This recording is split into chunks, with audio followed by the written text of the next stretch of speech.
Salut à tous! Aujourd'hui on se retrouve pour une nouvelle vidéo. Cette fois-ci on va parler du pistolet Walther en 22 long rifle. Donc c'est le modèle P22Q. Comme vous pouvez le voir, c'est vraiment une arme compacte. Durant la vidéo je vais vous expliquer ses différentes caractéristiques, les points forts et les points faibles. Avant toute chose, le contrôle visuel de charge. Rien dans la chambre.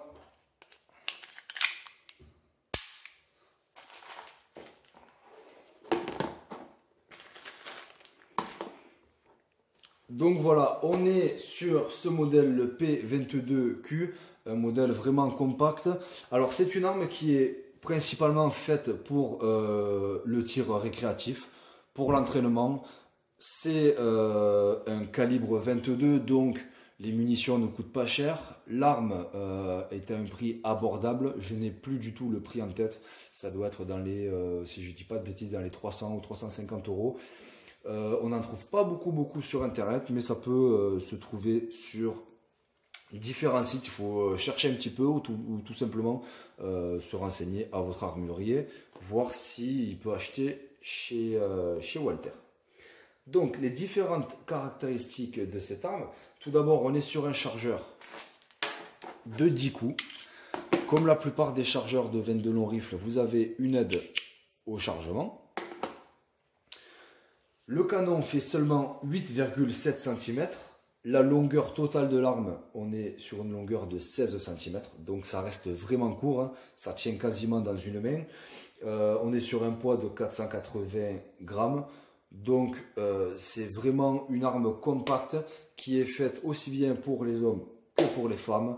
En revanche, étant donné qu'elle est petite, pour les personnes qui ont de grandes mains, ça risque de ne pas être confortable à 100%, car c'est vraiment petit la prise en main. Il faut vraiment adhérer à ça et je ne pense pas que ça convienne à tout le monde. Donc vous voyez, quasiment dans une main ça tient. Après, ça reste une arme vraiment intéressante pour une première acquisition ou tout simplement pour se faire la main. Il y a des points que je reproche un petit peu, on va le voir ensemble. Mais en tout cas, ça reste une bonne marque et une bonne qualité. Donc, on a vu déjà ces caractéristiques les plus importantes. La matière, on est principalement sur du polymère, à part quelques pièces et la culasse qui est en métal. Les points forts de cette arme. Alors ce qui est intéressant, c'est que sur votre guidon, il y a, enfin je veux dire, excusez-moi, que le guidon est interchangeable. Vous avez au total de fourni avec, au total 3 guidons différents. Donc possibilité de changer pour s'adapter à chacun des tireurs. La hausse, elle est réglable. Il n'y en a pas de fourni avec, hein. Les trois guidons sont blancs, le point est plus ou moins gros, donc c'est ça qui différencie les différents accessoires. Possibilité pour avoir une meilleure prise en main, une adaptation de poignet qui vous permettra d'avoir une prise un petit peu plus large, donc ça pourra s'adapter un peu plus sur les différents tireurs, que vous ayez des mains petite ou un petit peu plus grosse. Vous avez toutes les clés et les accessoires pour changer et pour régler les organes de visée. Donc ça, tout est fourni avec. Le petit point intéressant qui est un petit plus, si vous ne l'avez pas encore remarqué, il y a un laser de prémonté dessus, d'origine. Donc ça peut être intéressant. C'est vrai que beaucoup sur des Glock ou sur des armes où il y a un rail Picatinny, souvent il y a des tireurs qui adaptent tout simplement un laser ou une lumière ou une lampe. Donc là vous avez directement le laser dessus, ça peut être un petit plus. Surtout si vous tirez en stand fermé, ça peut être sympa, après ça fait du fun tir.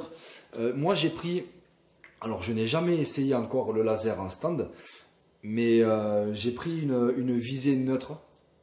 Une visée neutre dans mon garage avec l'arme bien évidemment sécurisée. J'ai pris ma visée dans mes organes de visée avec le laser allumé.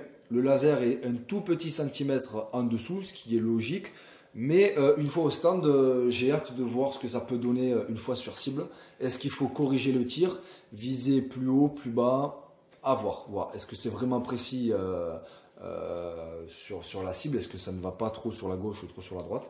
Donc à l'occasion, j'essaierai de vous en dire plus. Donc voilà, un petit plus. Vous avez 3 piles à installer dessous l'arme. Il suffit simplement de dévisser cette vis avec un cruciforme plat et ça vous permettra d'installer vos piles. Alors, le point que je reproche à cette arme, c'est la détente. La détente est vraiment très dure.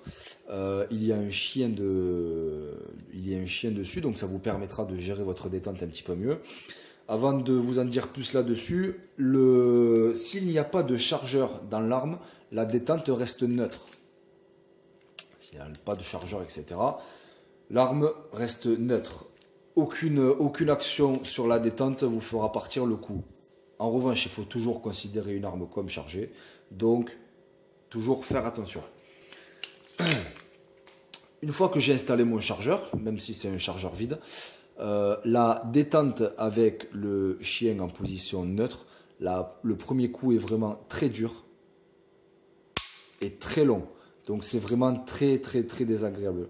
Je déteste cette détente.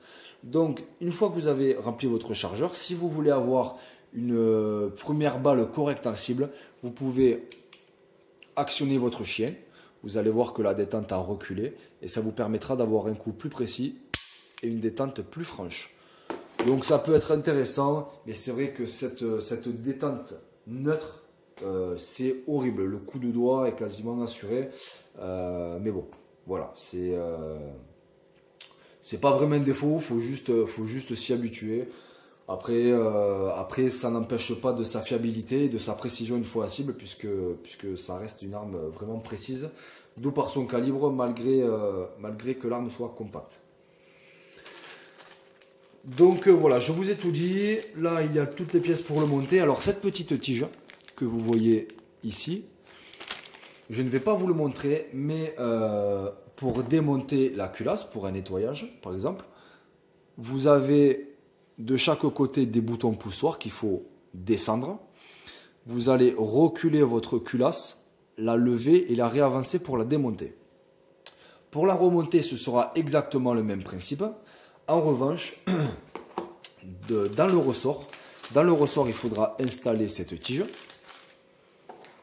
Vous installez la tige là-dedans. Vous présentez, donc la tige sera dedans. Vous présentez la culasse en biais. Vous rentrez la tige. Vous tirez. Pendant que vous allez tirer, la tige sortira de ce côté. Vous tirez. Vous rabaissez au niveau du rail. Vous réenclenchez. Et l'arme sera déjà remontée. Alors, la première fois que je l'ai fait, c'est vraiment un casse-tête chinois, puisque je n'ai pas regardé de vidéo et je n'ai pas, pour vous dire la vérité, je n'ai pas regardé la documentation. Donc, j'ai vraiment eu du mal pour comprendre le mécanisme. Certes, je n'ai pas l'habitude sur ce modèle ou cette marque-là, mais c'est juste un coup de main à apprendre. Voilà, ça m'a pris 5 minutes pour comprendre comment ça fonctionnait. Une fois que vous avez le coup de main, que vous avez l'habitude, ça prendra quelques secondes. Voilà, donc c'était vraiment une vidéo rapide sur ce modèle. À l'occasion, j'essaierai de vous en dire plus une fois au stand, de voir sa fiabilité, sa précision, surtout avec le laser. J'essaierai de faire un petit test.